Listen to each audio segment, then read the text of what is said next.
ये जो आपका internal rate of return method है, ये पेबैक मेथड्स की तरह ही कैश इनफ्लो यूज़ में लेता है। जो कैश इनफ्लो वहाँ पे आता था वही यूज़ में आता है। और जो हम formula internal rate of return का लेते हैं वो पेबैक पीरियड से मिलता जुलता फॉर्मूला यहाँ पे आता है। जैसे मैं यहाँ पे बोल देता हूँ, देखो internal rate of return means होता क्या है। देखो रेट ऑफ रिटर्न ये होता है कि जो हम कमाना चाहते हैं। और यदि हम इस पर देखें तो इंटरनल का मतलब ये हुआ जिसके ऊपर हमने अमाउंट अरेंज किया, एक तरीके से अपनी कॉस्ट जो हुई वो इंटरनल रेट हुई, और जिस पे हम सेल कर रहे हैं वो रेट ऑफ रिटर्न हुई, वो आपकी रेट ऑफ रिटर्न हुई। जैसे मान लीजिए हमने कोई लोन लिया 8% पे और हम सेल कर रहे हैं उसको, बैंक ने कोई पैसा लिया है 8% पे और उसको बैंक आगे लोन दे रहा है 10% पे, तो यहाँ पे जो 8% है वो इंटरनल रेट ऑफ रिटर्न हुई। तो internal rate of return method हम कैसे समझते हैं? इंटरनल रेट ऑफ रिटर्न में हम ये देखते हैं कि एक ऐसी रेट जिसपे हमें नो प्रॉफिट नो लॉस होता है उसको हम क्या बोलते हैं? Internal rate of return. Internal rate of return को हम कैसे कैलकुलेट करते हैं? बिल्कुल आसान है। ये ध्यान रखिएगा कि इस रेट पर प्रेजेंट की नेट प्रेजेंट जो प्रोजेक्ट की नेट प्रेजेंट वैल्यू होती है वो जीरो होती है, क्योंकि ये नो प्रॉफिट नो लॉस की सिचुएशन होती है। तो हमने यहाँ पे मीनिंग में भी देखो लिखा हुआ है, internal rate of return is the discount rate that makes the net present value of A project is a zero.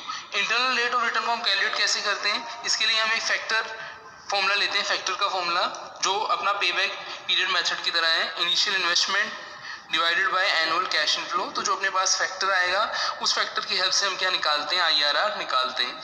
ये जो थ्योरेटिकल है ये आपको थोड़ा कम समझ आएगा, हम एक क्वेश्चन की हेल्प से इसको समझते हैं। अपने पास एक क्वेश्चन भी आप देखिए, जैसे मैंने लास्ट क्वेश्चन 7 पढ़ा था, अब क्वेश्चन 8 में आप देखें तो इसमें हमने क्या लिखा हुआ है? डिटरमाइन IRR, हमें IRR कैलकुलेट करना है। इनिशियल इन्वेस्टमेंट हमें 10,000 दिए हैं और प्रोजेक्ट की जो लाइफ दी है वो 1 to 5 ईयर दी है, और कैश इनफ्लो जो दिया है एवरी ईयर सेम दिया है। कितना दिया है? 2637.83, 2637.83। हर साल आपका कैश इनफ्लो सेम है फर्स्ट टू 5th ईयर। अब हमें इस थ्योरी को ध्यान में रखते हुए हमें फॉर्मूला यूज में लेना है एक फैक्टर का फॉर्मूला क्या रहता है? इनिशियल इन्वेस्टमेंट, फैक्टर का फॉर्मूला रहता है इनिशियल इन्वेस्टमेंट 10,000 जो है आपका divided by annual cash inflow, जो एनुअल कैश इनफ्लो हमें दिया है। तो फैक्टर कितना आता है? 3.791। ये जो फैक्टर रहेगा इस फैक्टर को हमें प्रोजेक्ट की लास्ट ईयर में, प्रोजेक्ट का जो लास्ट ईयर है वो लास्ट ईयर है 5th ईयर में एक टेबल की हेल्प से समझना है। एक टेबल जो मैंने आपको भी फोटोकॉपी में दिखाया था वो थोड़ा क्लियर नहीं आ रहा था, तो मैं यहाँ पे आपको ओरिजिनल टेबल दिखा देता हूँ, आप ओरिजिनल टेबल में देखिएगा। इस क्वेश्चन को भी ध्यान रखिएगा और टेबल भी समझिएगा। देखिए यहाँ पे जो हमें वैल्यू जो आया है 3.791 आया है, हमें ये वैल्यू लेस मोर देन 1 है। मोर देन 1 का मतलब ये हो गया कि हमें कौन सी टेबल पे जाना है? मोर देन 1 का मतलब ये हुआ हमें एन्युटी टेबल पे जाना है। एन्युटी टेबल पे हम गए, एन्युटी टेबल पे हम जाएंगे। ये जो एन्युटी टेबल है इस पे हमें देखना है 5th ईयर, जो अपना प्रोजेक्ट का 5th ईयर है, 5th ईयर के सामने वैल्यू कहाँ आ रही है? तो यहाँ पे हम देख रहे हैं 5th ईयर के सामने देखेंगे 4.853, 4.713, 4.453, 4.212 और आपका 3.393, 3.791। तो ये जो 3.791 ये जो है आपका, ये जो वैल्यू यहाँ पे आ रही है, इसके सामने जो सीधी आप देखें जो रेट है वो इंटरनल रेट ऑफ रिटर्न होगी। तो हमने यहाँ पे लिखा भी हुआ है, देखो आपको समझाने के लिए थ्योरी के अंदर हमने यहाँ पे लिखा भी हुआ है। क्या लिखा हुआ है? देखो, by looking the factor value table against 5th year, जो प्रोजेक्ट का लास्ट ईयर है, द रेट जो IRR फैक्टर है 3.791 उसको हम कहाँ 10% के अगेंस्ट ढूंढते हैं। तो 10% जो रहती है वो क्या कहलाती है? हाँ, अपनी IRR कहलाती है। मतलब ये फैक्टर वैल्यू जिस रेट के सामने मिल रहा है 10% के, वही अपनी क्या है? IRR। तो ये जो मैं आपको थ्योरीज बता रहा था, एक बार थ्योरी मैं दोबारा बता देता हूँ आपको, जो हमने भी थ्योरी पढ़ा था उस थ्योरी के अंदर मैंने आपको बताया था कि जब आप IRR मेथड समझते हो तो आपको थोड़ी चीज़ें ध्यान में रखनी है कि पहले तो हमें IRR निकालना कैसे? एक फैक्टर निकलेगा, फैक्टर का फॉर्मूला वही पेबैक मेथड की तरह रहेगा, इनिशियल इन्वेस्टमेंट में एनुअल कैश इनफ्लो का डिवाइड करना है।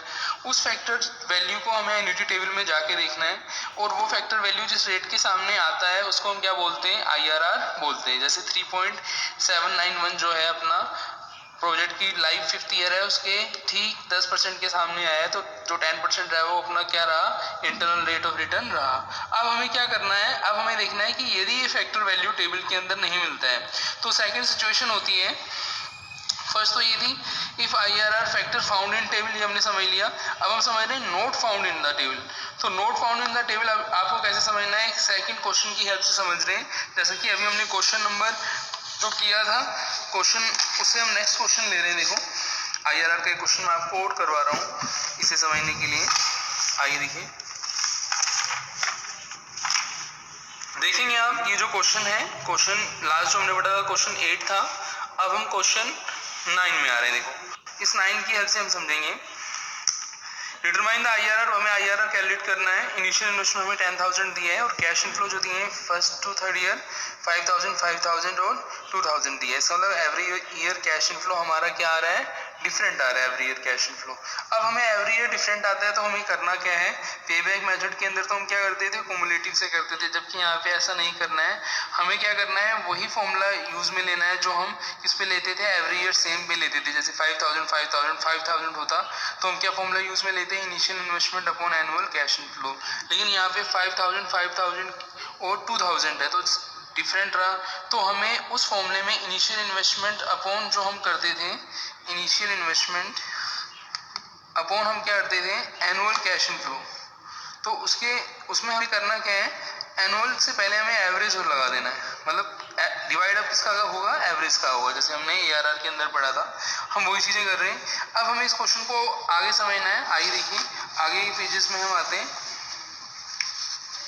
तो हमने क्या किया, इस कैश इनफ्लो का एवरेज निकाला। एवरेज कैसे निकाला, टोटल कैश इनफ्लो में नंबर ऑफ ईयर का डिवाइड किया। टोटल 5,000 5,000 2,000 12,000 आया, डिवाइडेड बाय 3 किया तो 4,000 आपका एवरेज एनुअल कैश इनफ्लो आ गया।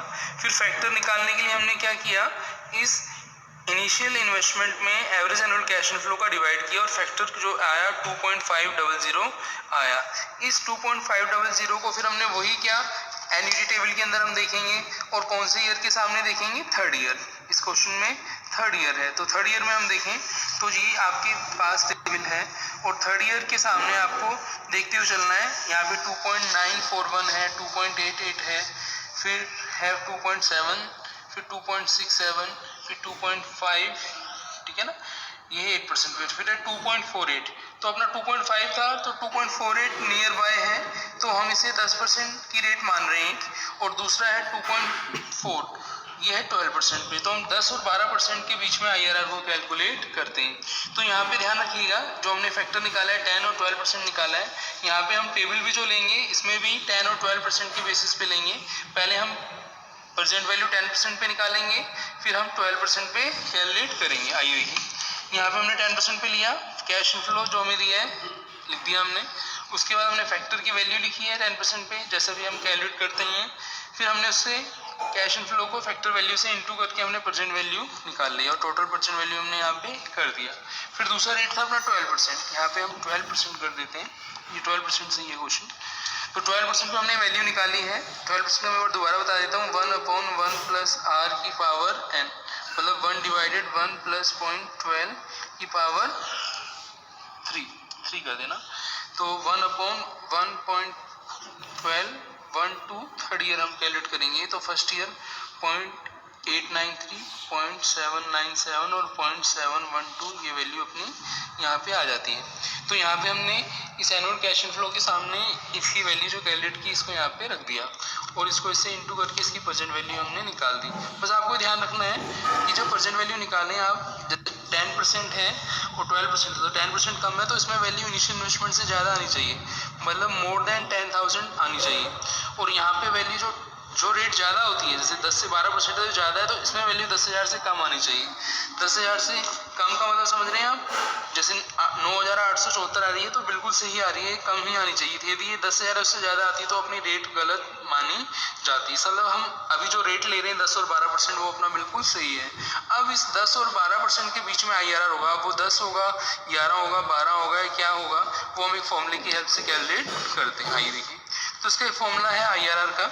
IRR का फॉर्मूला क्या है, IRR निकालना है आपको, तो फॉर्मूला रहता है लोअर डिस्काउंट रेट जो 10% है plus percent value at lower discount rate, जैसे कि 10,000 से ज़्यादा आया था 10,177 आया था, minus initial investment 10,000 divided by percent value at lower discount rate जो 10,000 से ज़्यादा आया था 10,177 minus percent value at higher discount rate. Higher discount rate मतलब 12% पे जो वैल्यू क्या आई थी 10,000 से कम आई थी, और into higher discount rate minus lower discount rate 12% minus 10%। तो हमने इसको सोल्व किया, ये 10 ये 177 और ये 303 और 12 माइनस 10 2 आया, और हमने यहाँ पे 177 को 2 से इंटू करके 303 का डिवाइड किया तो 1.17 आया। तो अपनी जो रेट आती है वो 10 से 12% के बीच में ही आ रही है। देखो कितनी आ रही है 11.17, इसका मतलब ये सही है, ये इन दोनों के बीच में आती है तो वैल्यू सही है, पर कैलकुलेशन आपकी पुरानी वाली भी सही होनी चाहिए। तो यहाँ पे हमने देखा कि इस प्रोजेक्ट की IRR कितनी है 11.17%। ये जो